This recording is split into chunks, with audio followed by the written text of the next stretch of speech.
Hindi maitago ni Julia Montes ang labis na excitement sa kanyang pagbabalik sa primetime sa bagong teleseryeng Sigabo, kung saan muling makakasama ang longtime partner na si Coco Martin. Yung kanilang tambalan ay matagal nang inaabangan ng fans at sa proyektong ito, tiyak na makikita ang kombinasyon ng aksyon, kilig, tigakaibang kwento na magbibigay ng panibagong level ng entertainment.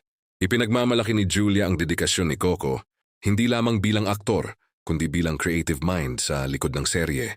Ayon sa kanya, malaking bahagi si Coco sa pagbibigay ng direksyon at karakter, development na nagdadagdag sa lalim ng kwento. Ito rin ang dahilan kung bakit magiging mas buhay at engaging ang bawat eksena sa Sigabo.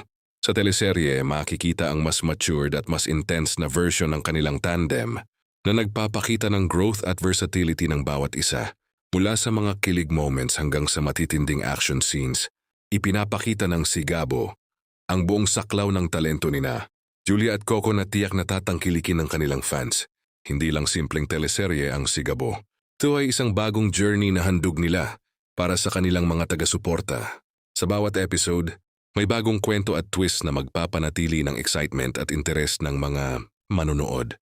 Ayon pa kay Julia Conting, hintay na lamang at malalaman na rin ng publiko ang eksaktong premiere date at detalye ng airing schedule. Ang anticipation ay lalo pang tumataas sa mga fanbase ng kapamilya stars na handa ng sabik na abangan ng pagbabalik ng kanilang idolo sa primetime. Sa kabuuan, ang Sigabo ay mukhang magiging isa sa pinakainaabangang teleserye ngayong taon. Pinagsasama ang kilig, aksyon, kinisolidong storytelling na tiyak na magpapakita ng lalim at galing nina Julia Montes at Coco Martin sa kanilang pagbabalik sa telebisyon.